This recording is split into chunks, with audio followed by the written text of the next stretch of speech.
recording for the YouTube, as we've now watched this one a couple of times. So hello, YouTube.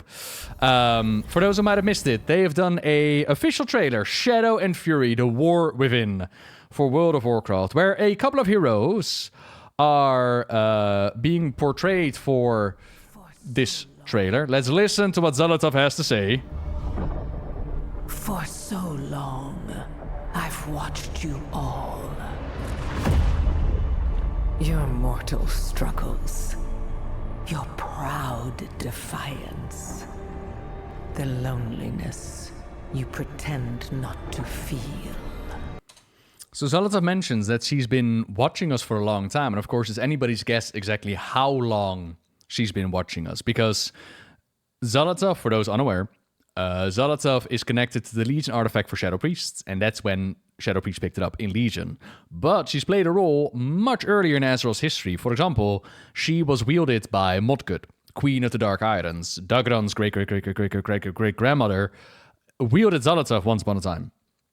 So Xal'atath has been keeping an eye on the mortals of Azeroth for a really long time, and as they said during the BlizzCon presentation, she has seen what happens when Azeroth unites as a powerful force. She has seen, supposedly, that Azeroth has been able to cleanse the Black Empire, the old gods, off of the face of the world. She knows our strengths and weaknesses, and she's been waiting and she's been preparing herself. Now, very much so, the idea is that Xal'atath is working on something behind the scenes while throwing things at us. That is to be decided. But she's been keeping an eye on us, and she knows how to play us, or at least a couple of us. You all. Your mortal Oh yeah, even more ancient. Yeah, but like Modgud is an example. But indeed, like, it was there during like the whole Troll Wars thing with sacrifices. We don't know up to this point what Xal'atath is. But apparently she also has a connection to Karesh and the Ethereals. Xal'atath has been around, right? Xal'atath knows. struggles, your proud defiance, the loneliness you pretend not to feel. Here we have the beautiful Alleria Windrunner, who has thrown herself into the void, while her husband, Thrall, is very much about the light. They have a child called Arator, and they've done a short story about Alleria, where we just goofingly were talking about it with chat, but they're definitely talking about how her relationship with Thrall is not exactly going swimmingly, considering the whole light versus void kind of thing, and there's a rift growing between them. And in the case of Alleria, she is hell-bent on bringing the Harbinger in. She's been sent on a mission by Khadgar in order to find the Dark Hearts. And once again, we're talking about her model. Like in-game, when she got the mission, she still looks like the Alleria that we know. But here in this one, she looks like Alleria as she's going to look. And the question is there something magical going to happen? Is there a reason for the transformation? Or is this just the way that she's supposed to look? And were they unable to update her before this? It's to be decided. You cling to hollow faith that can't sustain you. The short story's up on the WoW website. Whispers of Warning, I think it's called. It's part of a collection for the War Within short stories. I believe 6 of them are going to be up on the website for free, and 1 more is going to be added to the book, which is up to come. We've got a readout up on the channel. And they've done another one for Anduin, which was absolutely gorgeous, written by Christy Golden, which in my opinion was some of the best work. All the more ridiculous that she's been fired, but you know, neither here nor there. And today one was released as well about the goblins, in this case Gaslow and Noggenfogger. So here we have Anduin, who is doing his whole solo journey, and like I said, Anduin also got a short story. And he's hearing the voices he's being called. And Anduin is still very much struggling with the inner turmoil that he's feeling after the event of the Shadowlands, after being dominated by the jailer, forced to serve the darkness within. Like, what he wanted to do, what was the soul of the jailer, what was the soul of Arthas. He has lost any and all faith in himself, and therefore also in the light. You cling to hollow faith that can't sustain you. Notice, by the way, I didn't check this out on the first one, but here's like the sun rising in the desert of Silithus, right? Like the light. And Anduin gazes upon it and he turns away like his cloak on and goes back into the dark where he feels himself. It's symbolic. That can't sustain you. You revel in power that cannot withstand what is to come. This one, I don't really know. But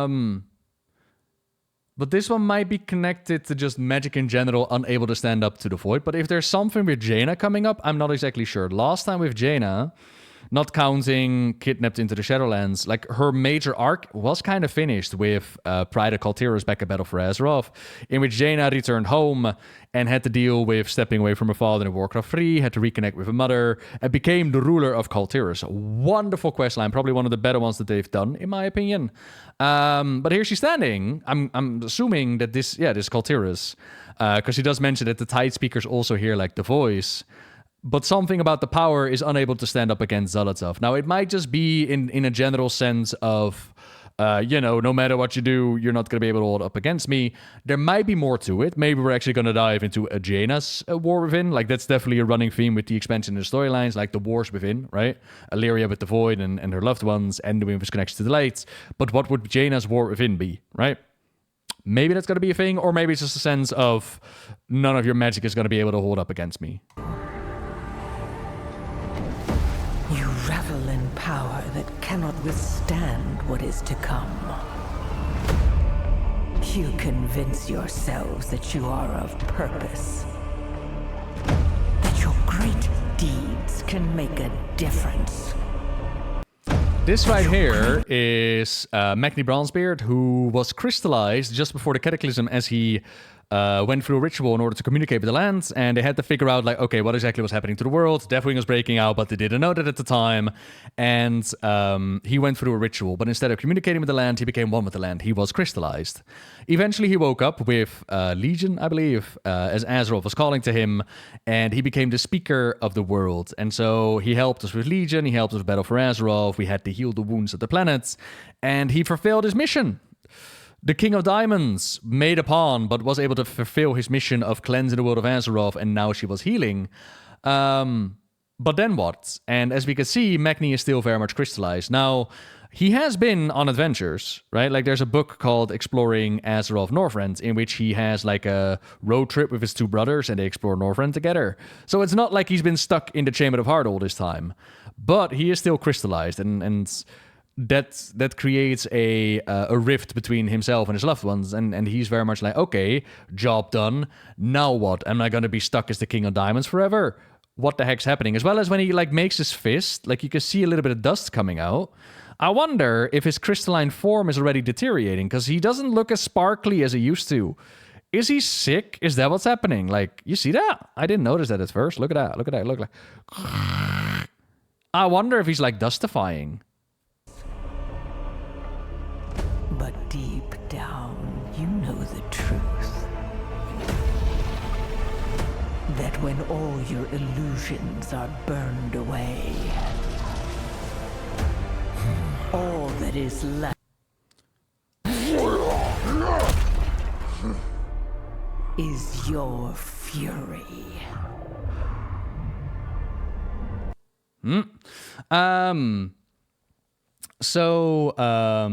Wasn't he turned into diamonds? How can he be turned into dust? You have a magical diamond that turns into magical dust. But here we see our boy Thrall. And Thrall has a very long storyline going all the way back to Waters of Draenor, where he ventured into alternate Draenor and brought Garrosh to justice. But in that cutscene, Garrosh made some nice comments about Thrall. You might be pissed off at me, but, you know, you're also a little bit responsible for making me the war chief, which is true. You made me what I am. No. You chose your own destiny.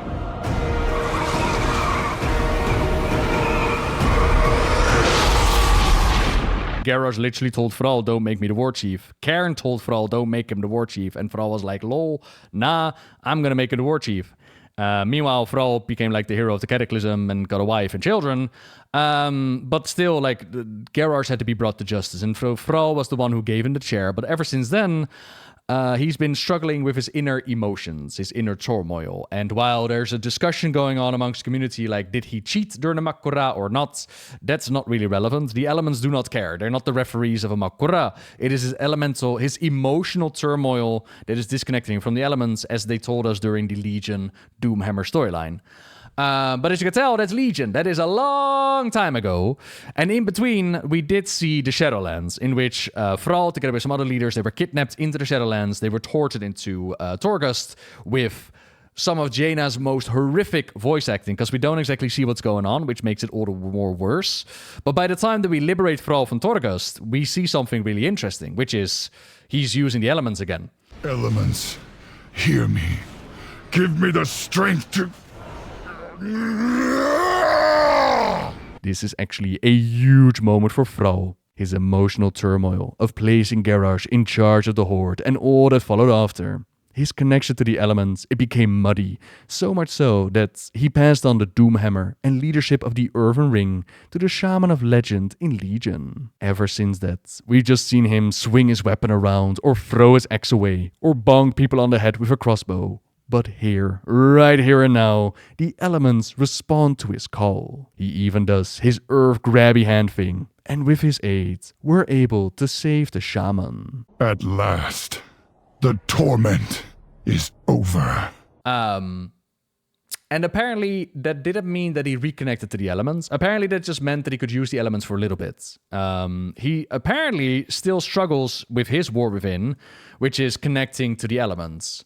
I hear somebody ask, like, why not, where is the wind representation? I mean, fair question, ain't it? That when all know the truth. Where is the wind representation? Why are there 3 elements? Where's your wind? Maybe he can use wind. He used thunder to get rid of his chains. Huh. Because you can't see air. Listen, I've seen 5 million wind tornadoes in WoW. I have fought against Alakir the Windlord. You're not going to tell me that there's no way to visualize wind, alright?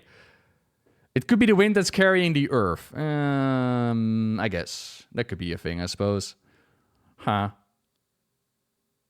Interesting. Anyways, back to Thrall's story. We do have storms disappearing. Maybe it's actually for a reason. Storms disappearing, Razaketh. But then again, we got Virenov, who is the aspect of storm. Do you think Virenov is like, you don't get to use the storm anymore? Is this actually a reason? Like, we're gonna get a short story on Thrall. Maybe there's actually a reason. Oh, maybe it's on purpose. That would actually be kind of cool. But okay, so back to the story. What we do know... yeah, exactly. I could see it in Avatar: The Last Airbender. What we do know is that Thrall apparently still has issues connecting to the elements. It's getting late. Sorry, I've been streaming for a bit. And that will most likely be his war within. I was personally hoping that Thrall was going to be used in a more mentor kind of esque role instead of, again, an inner turmoil storyline, because I've been around with Thrall. And I have helped that man reconnect to the elements more times than I can count. So I've done that storyline before, but hey, apparently they got choices to make, so we're going to find out. And let's not knock anything before we actually see it played out, I suppose. That when all your illusions are burned away, all that is left is your fury.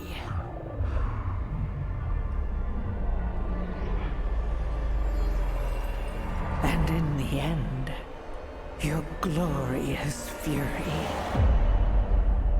will be mine. This here is Xal'atath, and Xal'atath's been doing the narration for the entire cutscene. And, the dark heart is a trinket inside of her hands, and she apparently can look at us, or maybe that might just be a visual representation of the stars and our fate and yada, yada, yada. But she does move it to her chest, like the dark heart moved to her heart. It's kind of cool. And it's anyone's guess what she's going to be doing with the dark heart. From the Alleria pre-event questline, we do know that apparently it can, suck out magic, so that's kind of cool. But what more is she after? We don't know what exactly Xal'atath is. We don't know exactly what she wants. We don't know what bargain she had with N'Zoth that allowed him to set her free from the blade. We don't know what she wants to do with the Dark Heart. There are some indications from the BlizzCon presentation as to where the storyline is going to go, right? But what is she after? What does she want to do? Is she truly the bad guy, or is there something else at play? And all those things are still to be decided. But yeah, the War of Wrynn is around the corner. I believe that the beta is going to start tomorrow, a couple of days now, at least this week. The beta is going to start. And if you've done the pre-order thing with a game code, so I believe the collector's edition are having issues with that, but if you've done a pre-order thing, you should be able to get into the beta real time soon.